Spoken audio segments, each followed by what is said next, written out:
Hey, how is everyone? It's so good to be able to connect with you online. And I know that this is a very, very different Easter season.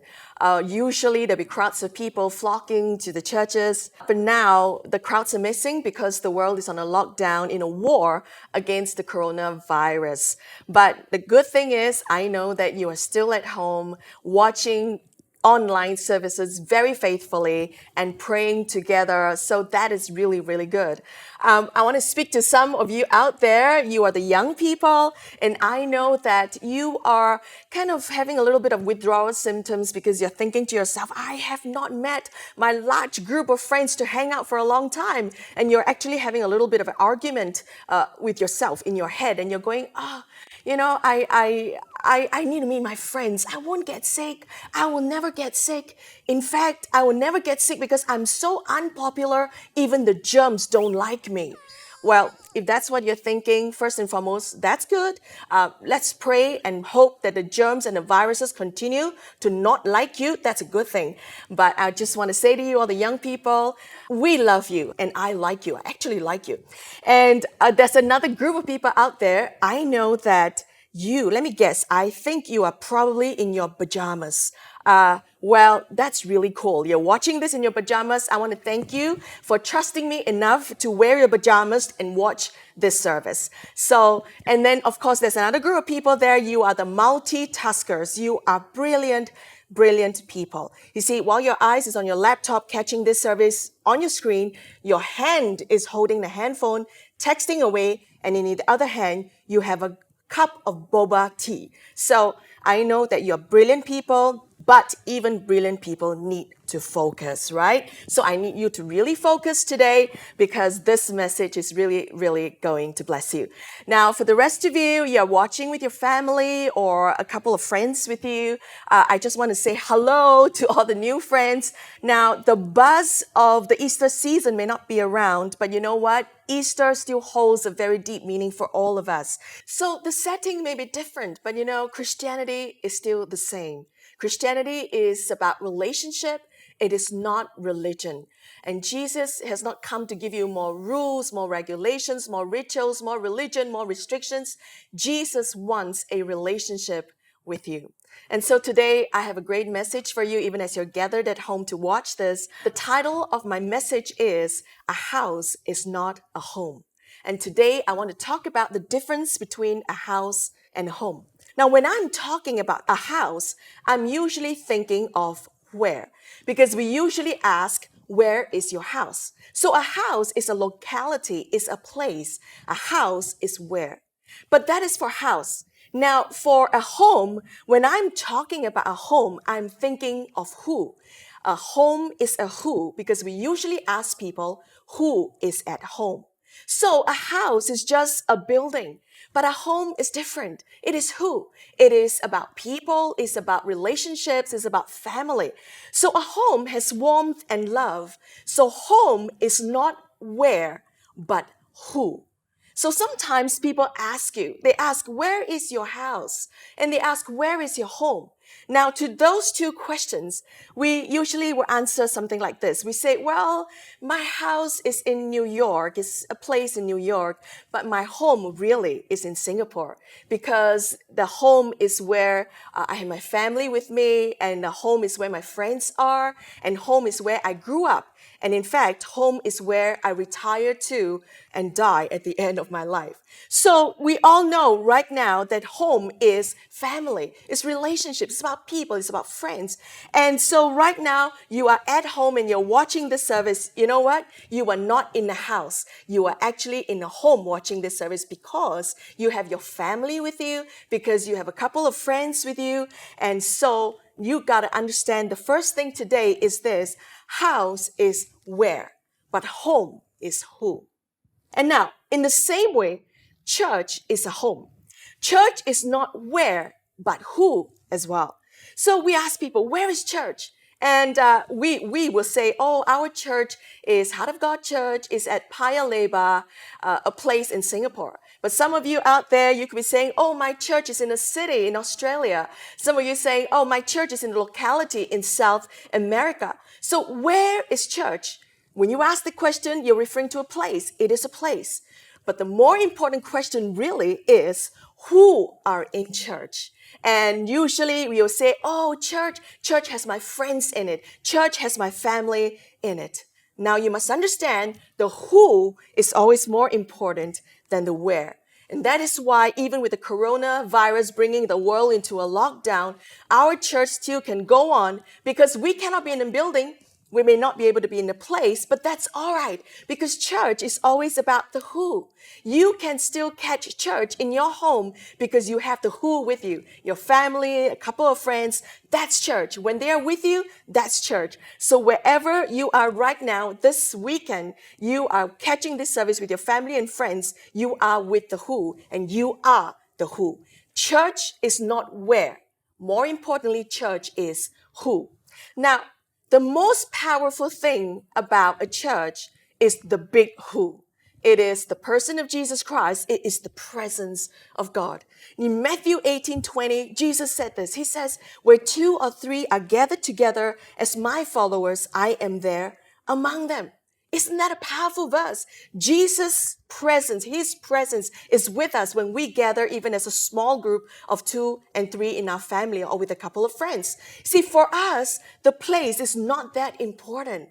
The person of Jesus is more important. The presence of God is more important. Again, it is not the where, but it is the who.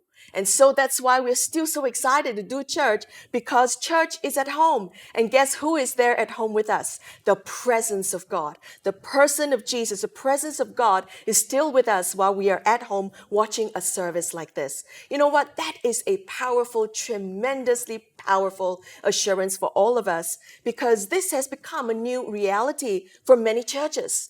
People are starting to acknowledge that we are going to meet in homes because recently in Singapore, the newspaper, the Straits Times, they published an article about churches meeting in homes. And they featured our church, Heart of God Church, because we had been decentralizing in homes for a while now. And that is the power of homes. You know what? We may not have large gatherings in places of worship right now, but a few of us can still come together in our homes because it is always not about the where. It is about the who.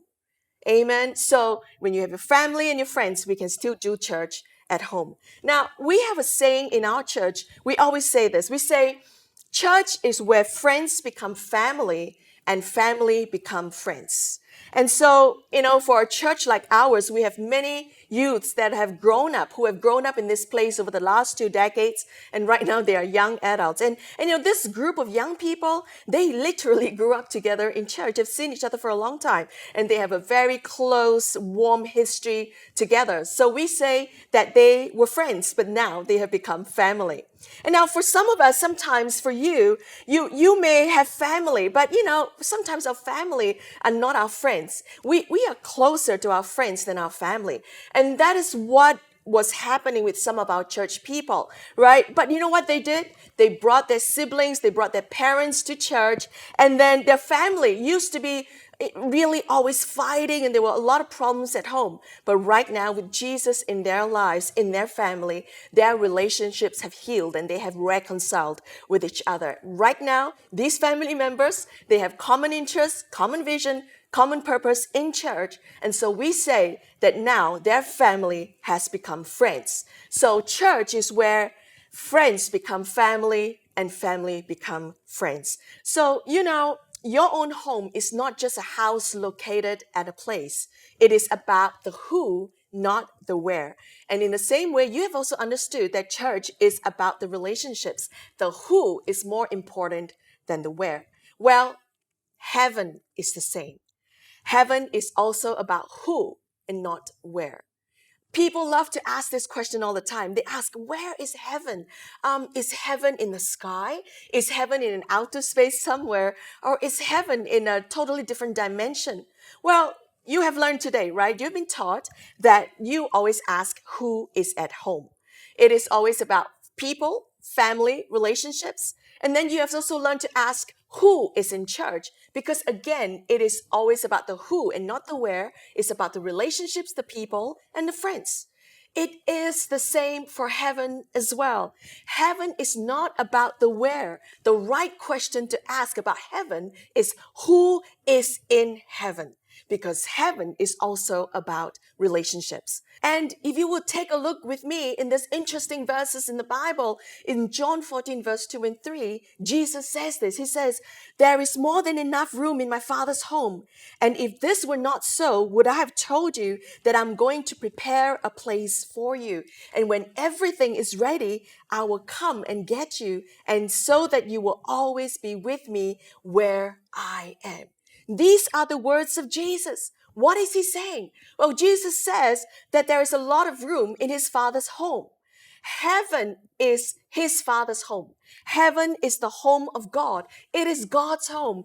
It is about being with Jesus. So that is why we want to go to heaven, because in heaven we will be with God. We will be with Jesus. And some of you are wondering, well, who is this Jesus? Who is this God? Jesus is a compassionate God. He is kind and he is loving. And that is your God and my God. And that is why we want to be with him in heaven, because he's kind, he's loving, he's compassionate. We want to be with God in his home in heaven. You see, man will probably never be able to figure out where heaven really is, but it really doesn't matter. What matters is that we understand that heaven is about who? Heaven is about being with God. Why do we want to go to heaven? Well, it is because where God is, I want to be there, because it is always about the who and not where. So now, who else is in heaven? For me, my parents are in heaven. My late parents, they were Christians and they were Jesus followers. And so they had passed away many years ago, and right now they're in heaven. So I want to see them in heaven. In fact, 3 older brothers of mine, they were Jesus followers as well. And right now they are also in heaven together with my parents. So I really want to go to heaven at the end of my life, because I want to see my family members again. And so, you know what? All of you that are tuning in right now, you have noticed that, all your family and friends, they're always asking you, come to church. You're always asking you, invite Jesus into your life. Well, that's because all your family and friends, they have a relationship with Jesus. They will have an eternal home with Jesus at the end of their lives. And you know what? That's why they keep asking you to come to church, to invite Jesus into your lives, because they want you to be with them. Heaven is about who, not where. And heaven is not heaven without you. They want you with them in heaven. And that is how much your family and your friends love you.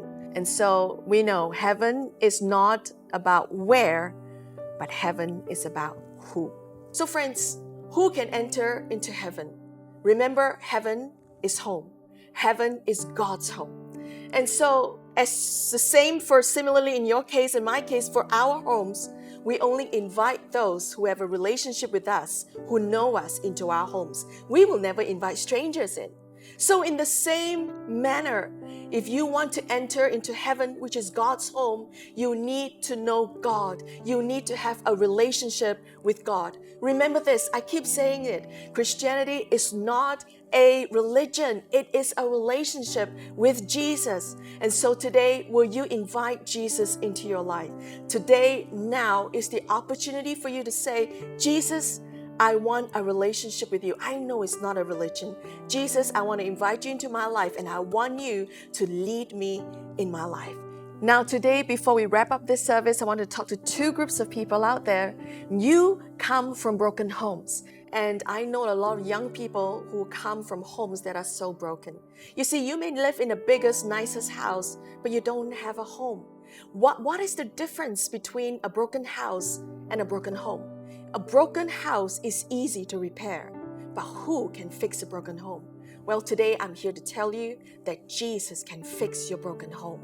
And all you have to do is allow him to come into your life and fix your broken heart first. And then from there, as he brings forgiveness into your heart and then you are healed on the inside, then you can bring love and forgiveness right there into your failed relationships. And so today, if you are there, I want to challenge you, fix your broken home. by allowing Jesus to first fix your broken heart. I just want to address the last group of people out there. As I was talking about home, when I mentioned the word home, there was a longing in your heart because you have not been home for some time. And, I have observed something very unique about this coronavirus pandemic. I have noticed that, there are many overseas students, they are all scrambling to get home. They all want to run home. And why is that so? Well, that is because home is where you are safe. Home is where people will protect you and love you and help you. And so everybody is scrambling to get home. And it's the same for tourists. Tourists who are overseas, they could be in Venice, they could be in Paris, and they could be in a place that looks almost like paradise. But the moment trouble hits, the thing that they want to do most is that they always want to run home. They always want to fly home. And so, friends, you could be in a situation, you could be a spiritual tourist where you have been distracted spiritually in the world. Perhaps you have gone out there to experiment, to explore, and you have just enjoyed the pleasures and the pressures of life. And now you are a little weary, you are a little broken, you are a little wounded and hurt. But remember this, Jesus is your home. Church is your home. And so the question you need to ask yourself is, when I am in trouble emotionally, mentally, and spiritually, do I have a home to run to? When you are distressed in this crisis, in this pandemic, I know there are a lot of anxieties regarding in business and jobs. Come home to Jesus. And if you are discouraged and demoralized, come home to Jesus. If you're bitter, offended, come home to Jesus. If you've committed something that is sinful and you're ashamed of and that's not moral, well, you got to come home to Jesus. You got to come home to your church. And today, if that is you, you know what? If you have the desire in your heart to come home to church, come home to Jesus, what I want you to do is to call the friends who have invited you to watch this online service, call them, text them, and tell them, I want to come home to Jesus. I want to come home to church. The last thing I want to say is this: for those of you who have made a decision for Jesus today, well, that's the best decision you've ever made in your life. Remember this, heaven is your eternal home. But your church family, they are your spiritual home. So you need to stay in connection with the relationships in your church. Stay connected to the people who are around you, who are godly Christian friends. Stay connected in a church. That's all I have to say to you. For the next 2-3 months, I know we may not be able to meet in our buildings, in our places of worship. But guess what? We all learned today, right? You learned today that church is not about where, but it is about who. So stay connected to your church friends. Stay connected to the people. And so live well and be blessed.